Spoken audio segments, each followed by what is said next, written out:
Hello and welcome to the Cricket Happening Show, dear friends and subscribers. On this Cricket Happening Show, it's going to be a total roundup as there are a lot of things to cover. One is the Netherhouse Trophy in Sri Lanka today. It was the second game of the Netherhouse Trophy T20 Tri-Series where India, with their half-strength team, today hit Bangladesh hard when India won the match against Bangladesh today after the earlier day losing the match to host Sri Lanka.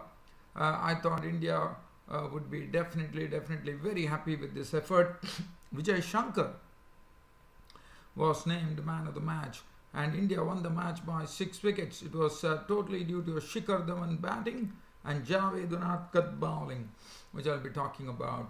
And tomorrow the second test, once again after all the problems, after Australia won the first test match against South Africa to go 1-0 up with that very sad saga of Warner and Cork actually clashing during the tea time on the fourth day, which became a sort of a real issue in cricket, and which was really gathering a lot of steam, but seems to have diffused a bit right now with the second test starting between Australia and South Africa. So there'll be a lot of needle, according to me, between both the teams. So I'll try to do a brief preview of that particular match, and then we will have a look at the World Cup qualifiers. Well, there was a huge upset today in the World Cup qualifiers as Afghanistan continued their dismal form in the World Cup qualifying tournament, and now is virtually, I would right now probably they have only one match to go against Nepal, and it's going to be very highly unlikely that Afghanistan would be in a position to qualify for the Super Sixes now, and really feel sad for Afghanistan, but unfortunately Afghanistan have lost the match against Hong Kong. So Hong Kong getting their first win under the belt against a full member nation, and that would be a proud moment for them as Hong Kong won by 30 runs with the Duckworth-Lewis method, and Afghanistan's woes continue, and Rashid Khan taking over as the skipper of the Afghanistan team has not really helped matters, according to me. But anyway, I'll be just having a brief look at that. So that is a huge upset. Afghanistan have lost all the matches that they have played in the World Cup qualifiers, with one to come against Nepal, which would be the last one. Other than that, West Indies had a very easy win over Papua New Guinea, not before getting a bit of a scare when they were 68 for 4 at one stage against Papua New Guinea. And there was another upset as well, I could call it, because United Arab Emirates went on to defeat the Netherlands by 6 wickets, and Rohan Mustafa was the hero. When normally Rohan Mustafa, as you know, he opens the batting for the United Arab Emirates, but today, even though he failed with the bat, look at his bowling. He had a 5-wicket back for 26 runs against the Netherlands, and this could also be termed as a sort of an upset, where Netherlands have upset United Arab Emirates have upset the apple cart of the Netherlands. So, and then over there, Scotland had a very easy win over Nepal in the other match, which I'll be talking about. But as I said, there's a lot of things to cover. So, but first, let me talk about the Netherhouse Trophy in Sri Lanka. So, the second match of the Netherhouse Trophy was played at the T20 Tri-Series at Colombo. It was played in Colombo. Bangladesh were the ones who actually batted first, and they were really put into all sorts of strife by the Indian bowlers. This pitch was not easy to bat on. I would say it was a pitch which was actually gripping. So basically the ball was stopping and strokes were not very easy to play. If you look at it, but the Indian bowlers, I thought, bowled well. Javed Unadkat did a good job. Vijay Shankar did a good job. Every bowler, I thought, really stuck to their task and took full advantage of the conditions that were prevailing here at the Premadasa Stadium in Colombo. Let's looking at the card there. The Bangladesh innings, Tamim Iqbal was off 15 of 16 deliveries with 2 boundaries. Soumya Sarkar making 14 of 12 balls with 1 4 and 1 6. Liton Das, in fact, India kept on striking. They were 20 for 1, 35 for 2, and then a partnership happened between Mushfiqur Rahim and Liton Das, which actually took the score to 66. But the Indian bowlers were all over the Bangladesh, and Bangladesh kept on losing wickets at regular intervals. 66 for 3 when Mushfiqur Rahim was gone for 18 of 14 deliveries, 2 fours and 1 6. Mahmudullah was the next man out. He was out to the bowling of Vijay Shankar, who was the medium pace bowler. He was out. Mahmudullah was out for 1. Sabir Rahman was the victim of the bowling of Vinatkat for 30 of 26 deliveries, 3 fours and 1 6. Finally, it was left to Liton Das and Sabir Rahman to do something about it. But Liton Das was out for 34, 107 for 5 in the 16th over, and they were really kept on a tight leash. Sabir Rahman was out for 30, Mehdi Hassan Miraz 3, Taskin was not out 8, Rubel Hussain ducked, Mustafizur Rahman 1. So it was not a good score, but under the circumstances, looking at the way the pitch was playing, one probably thought that there could be a battle out in the front. 139 for 8 was what Bangladesh raced. Vinatkat had 3 for 38 of 4. Washington Sundar was economical, none for 23. Shardul Thakur bowled a better line today compared to what he bowled against Sri Lanka, 1 for 25. Yuzendra Chahal, economy personified, 4 overs no maiden, 1 for 19. Really didn't allow any room for the Bangladesh batsman. And Vijay Shankar, as I said, did a fine job in only his second match of his career, after playing the first match against Sri Lanka, where he made his debut against Sri Lanka, I reckon, and this was his second match, and he took away the man of the match by bowling a very good line. He took 2 for 32. So let's have a look at whose wickets he took. He took Mushfiqur Rahim and Mahmudullah, so that were key wickets, and that was the precise reason Vijay Shankar, the all-rounder, was given the man back. 4 overs, 2 for 32. India were given a target of 140 to win, and Shikhar Dhawan, as I said, is in some pink form right now, and he slashed the Bangladeshi bowlers all across the park with some very, very good strokes, as he was not really bothered as to what the pitch was doing. He had only one way to play, and that was to hit the ball, which yielded him 55 of 43 deliveries, 5 fours and 2 sixes, 17 to Rohit Sharma, 17 of 13 balls with 3 fours. Rishabh Pant was sent up the order. He was sent in as one drop, but he was a disappointment. Bowled by Rubel Hussain for 7 of 8 balls. Suresh Raina definitely enjoying a life when he had not even scored 28 of 27 balls, 1 4 and 1 6. But after that, it was Manish Pandey who took them to victory with an unbeaten 27 of 19 deliveries, 3 fours. Dinesh Karthik was not out on 2. Game over, and India had won the match by 6 wickets. If you look at the bowling, very unfortunate. I thought these conditions would have been ideal, according to me, for the Bangladeshi bowlers as well, like Mustafizur Rahman. But Mustafizur Rahman's, if you look at his bowling, was really not good at all. He got 31 runs taken off his 4 overs with only 1 wicket to show. Taskin went for 28 of his 3. So basically, they were not able to get a good line as what the Indian bowlers were bowling. 3.4 overs no maiden, 224 for Rubel Hussain, 4 overs for 21 Mehdi Hassan Miraz. I thought he was the one of the pick of the bowlers for Bangladesh. Soumya Sarkar bowled 1 over for 8. Mahmudullah had 11 taken off his first over, and Nazmul Islam bowled 2 overs for 15. And Vijay Shankar was given the man of the match award. So that is so. India definitely they'll be very happy with this effort, because after losing to Sri Lanka, even with this half-strength team, they managed to beat Bangladesh by 6 wickets. And I think real credit, as I said, India have nothing to fear now, because basically they have come here with a half-strength team, and it's just India probably testing the bench strength of this particular team.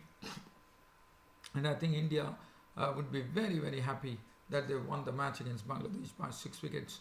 Well, from here, let's talk about the second test, which is starting between Australia and South Africa. After winning the first test match, and then this particular saga that happened between Quinton de Kock and David Warner, which one does not want to bring it to the center at all. But so let's have a look at this as to what South Africa can do tomorrow. The pitch is going to be played at Port Elizabeth. It's very slow and a low, and it could probably get the spinners interested towards towards the end of the game as well. So I think the toss would be a sort of a vital thing tomorrow to me, and one has to see as to what the captains do. But let's have a look at the rival teams here. For Australia, well, they would be marching into the game with confidence, and I'm sure they will be playing the same winning combination. I don't foresee any changes from the Australian side, but South Africa, whether they would be forced to make any changes, it would be interesting to see. So let's have a look at the teams here. South Africa, led by, one knows du Plessis is the captain. Elgar Markram would be definitely walking in with lots of confidence. Hashim Amla definitely failed in the first test match, and we all know that form is temporary but class is always permanent. That always applies to this wonderful cricketer Hashim Amla. Things De Bruyne, Quinton de Kock, as I said, there would be a bit of needle on the field for sure after the goings on that happened between David Warner and Quinton de Kock, which has not really started the test series on a very, very good note, I'm sorry to say. So Australia have already confirmed that there will be no changes in their team. They will go with the same team, and should be an interesting game of cricket, and one is really looking forward to it. There's no doubt. So let's have a look at any other news that I would like to share. Yes, Moni Markel. Be interesting to see whether Moni Markel can reach the milestone of 300 wickets in this particular test match, because he requires only 3 more wickets to get to that particular mark. Now let's have a look at the World Cup qualifiers. The World Cup qualifiers, first I'm going to talk about the huge upset that was created as Hong Kong got their first ever win over a full member nation, which is Afghanistan, by the Duckworth Lewis method by 30 runs. So let's have a look at the Hong Kong innings. Well, Hong Kong made 241 for 8, batting first. The principal scorer was Anshuman Rath. Anshuman Rath was the sort of the bedrock on which the whole team evolved. He took his time at the crease, settled down, was not in any hurry, and he got some very good company from all the lower middle order batsmen like McKennie, who made 24. Anshuman Rath's contribution was 65 of 90 deliveries, 6 fours and 1 6. McKennie making 24 of 49, 2 4. Shahid Wasif 21. Tanveer Afzal slammed 22 of just 9 deliveries, 2 fours and 1 6 at the death overs. And the Nizakat Khan making 28. Babar Hayat, the captain, making 31 of 41, 3 fours, 1 6. And Hong Kong posted a total of 241 for 8 of the 50 overs. The Afghanistan bowling, I have to say that Mujibur Rahman was the pick of the bowlers. 10 overs, 1 made and 26 runs and 3 wickets. But the problem happens to be that the other bowlers could not.